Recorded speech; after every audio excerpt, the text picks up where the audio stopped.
Hello students, welcome to JCE Connect series of lectures.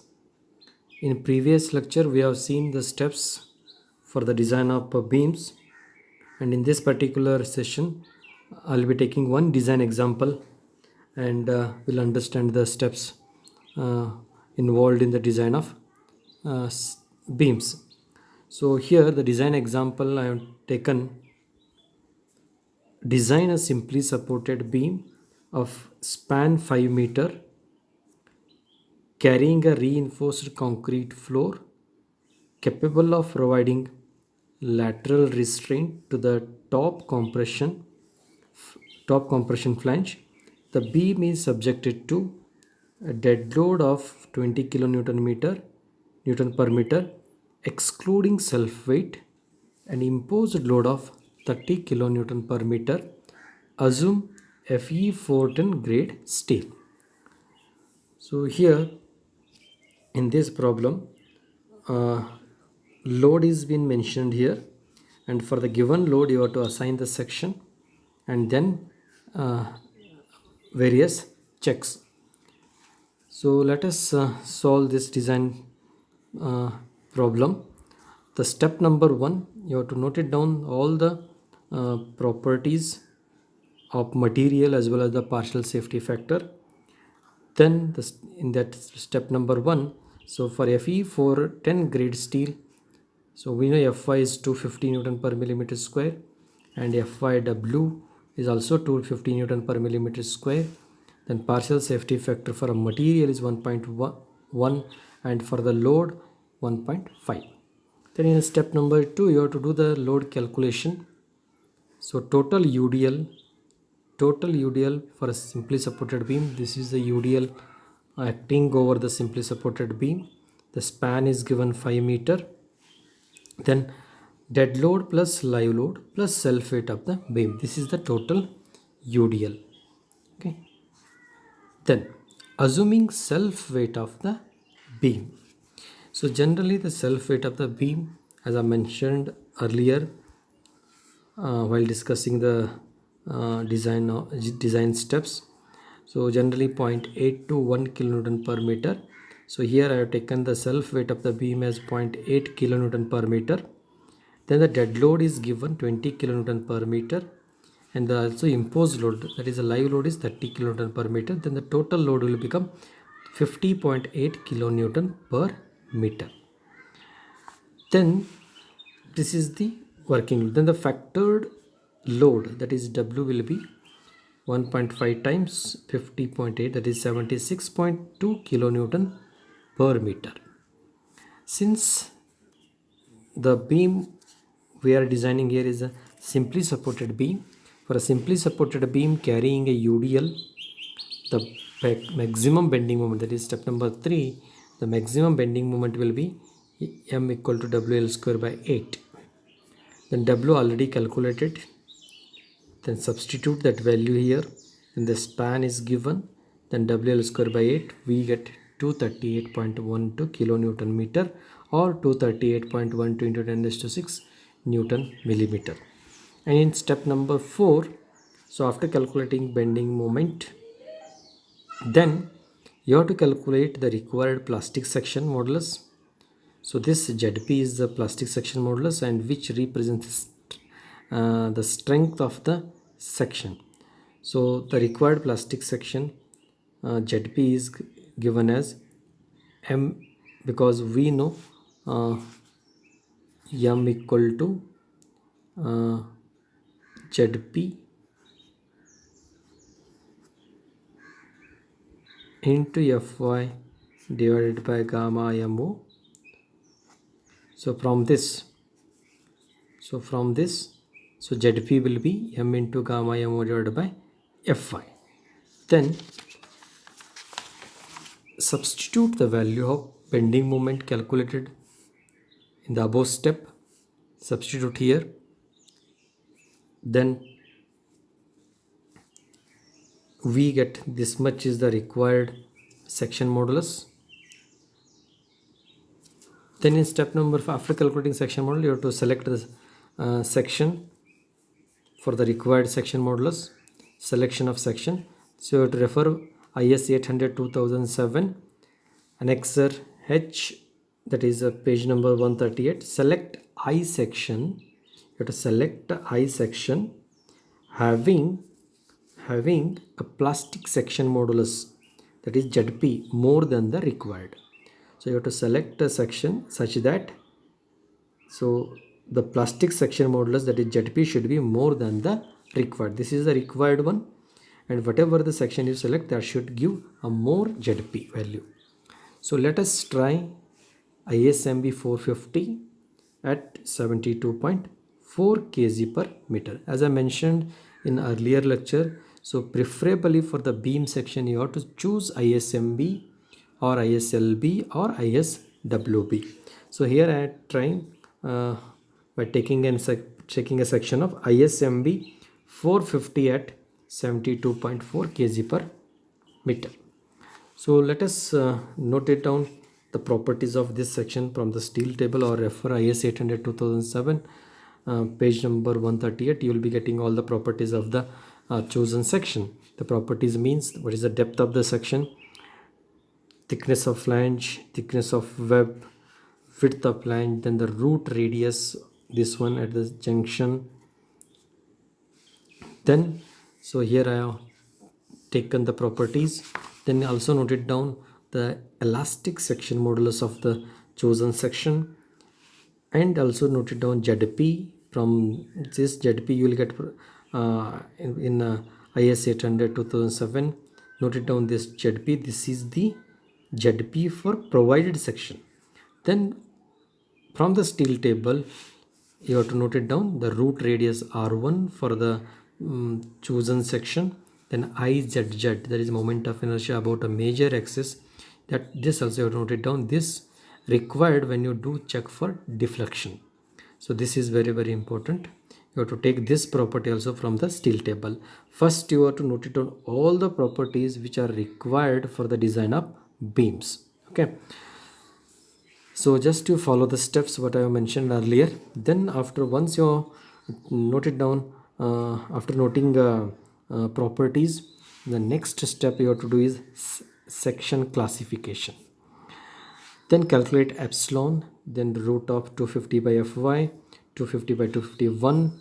Then outstand of flange. You know how to do the section classification. We have solved various problems on section classification, so you can refer previous lectures and all. You will understand how the section classification is been done. So you take the outstand of flange, that is half of the flange width. This much is the outstand flange width. Then the depth of web to be taken, effective depth, this h minus 2 times of thickness of flange plus R1. Then this much we get. Then the ratios, you have to calculate ratios to classify section, that is whether the section is a plastic, compact or semi-compact. So based on the ratios of different elements, that is a flange element and the web element, you have to take the ratio, that is B by TF and D by TW. And here the B by TF is giving 4.31, which is the less than the permissible limit, and this is also less than the permissible limit mentioned in IS 800 2007. So since these ratios are less than the permissible limits of a plastic section, hence the section is classified as plastic section, and for a plastic section the value of beta will be 1.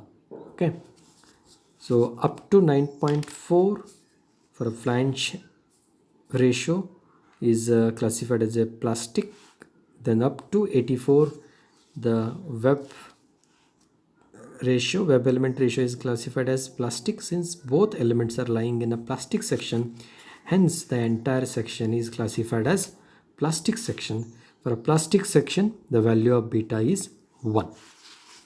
Then after that one more check we need to do, that is the web thickness ratio. Just whether the buckling check is required, web buckling check is required or not. we have to decide based on this ratio. Since d by tw is a 40.98, which is less than the mentioned limit in code, so this is the limit, 67 times of epsilon. If it is beyond 60 or more than 67 epsilon, then we need to do the check for buckling. Since it is less than 67 epsilon, then the check for web buckling is not required. Then in step number 7, check for shear capacity. Okay, so check for shear capacity. The maximum shear force for a simply supported beam is given as V equal to WL by 2. As you know, this is a simply supported beam carrying UDL, and this is the W, and the span is L. This is W by 2. This is W by 2. This is the shear force. Then calculate the shear force, 190.5 kilonewton. Then calculate design shear strength of the section. So whatever the section you have chosen, so what is the design shear capacity of that section? So VD equal to AV into Fy divided by root 3 gamma MO, where AV is the shear area. So it is to be calculated, since it is a hot rolled section, it is calculated, that is H into TW. H is the depth of section, 450 into 9.4, you will get this much is the shear area. Then calculate the design shear strength of the section. This much is the design shear strength, that is 555 kilonewton we get, which is more than the factored shear force which you obtained here. Then which is that is a more, this design shear strength is more than the factored shear force, hence it is safe. And also you need to check for whether the section is for a high shear or the low shear. To check that one, first we need to calculate the 60% of the design shear strength. So 60% of the design shear strength, as per the code, it is giving 333 kilonewton. So when you compare with this one, the factored shear force which is lying, that is a factored shear force is less than VD, less than this 0.6 VD, less than 0.6 VD. Therefore this case is of low shear. So this case is of low shear, and based on this one, this low shear, we have to calculate next the design bending strength. So since it is a low shear case, then the design bending strength MD can be calculated by this formula. If it is high shear, then the formula changes. So since it is a low shear case, so the design bending strength can be calculated by using this formula, beta B ZP into Fy divided by gamma MO. So this you will get in a code book. So refer code, then substitute all the calculated values here, then you will get the design bending strength as 348.49 kilonewton meter. But this design bending strength should be less than or equal to 1.2 ZE into Fy divided by gamma MO. This is for simply supported beam carrying UDL. Then once you calculate, after calculating, compare this and this one. So which is the least one? That is the design bending moment of the section, that is design bending strength of the section. Hence design bending strength will be 348.49 kilonewton meter. Then next is the check for deflection. You have to do the check for deflection. The permissible deflection for a simply supported beam carrying UDL will be L divided by 300. That is 5000 by 300. So we get 16.67 millimeter. Then maximum deflection, that is delta max. Maximum deflection, that is delta max for a simply supported beam carrying UDL, 5 by 384 into WL raised to 4 divided by EI. So this is the formula we are having, that is for a simply supported beam carrying UDL.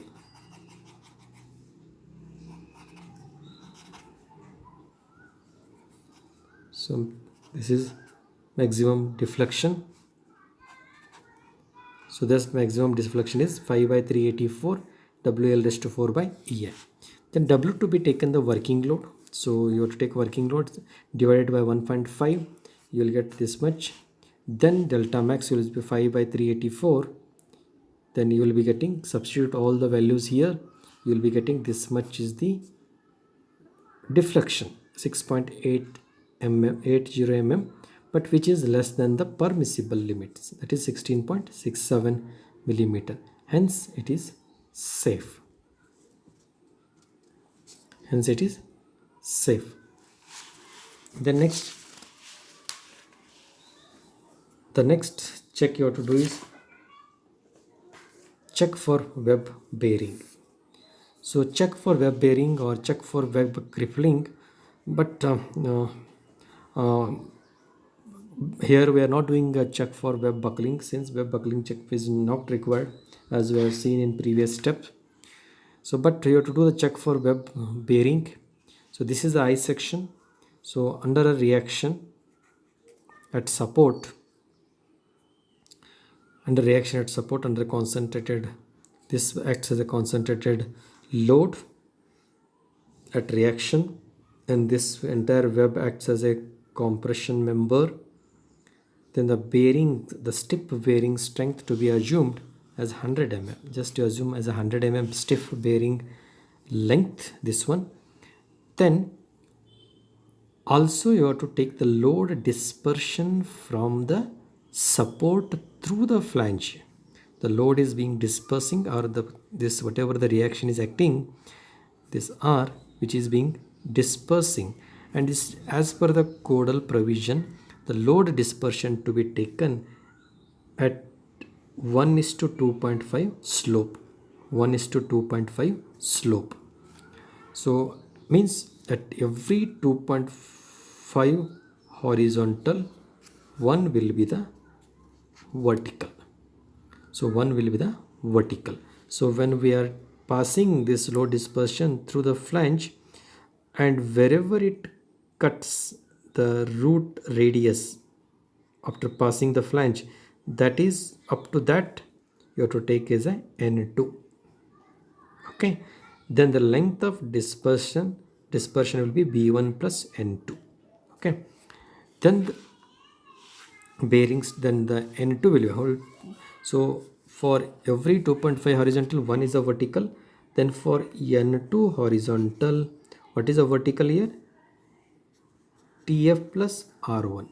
Then cross multiply it, you will be getting N2 as 2.5 TF plus R1. Okay, then assuming the stiff bearing length B1 is 100 mm, then the bearing strength formula, this is the bearing strength formula for web crippling, B1 plus N2, length into thickness gives the area into stress, compressive stress. Then N2 2.5 TF plus R1 calculated 81 millimeter. Then substitute all the values here, 100 plus 81 into 9.4 into 250 is the stress, yield stress of the web. Yield stress of the web. Then finally we get 386.68. So which is giving more than the factored shear force actually acting in the section. Hence it is safe in crippling. Okay, I hope you understood these all steps. So these are very simple design steps.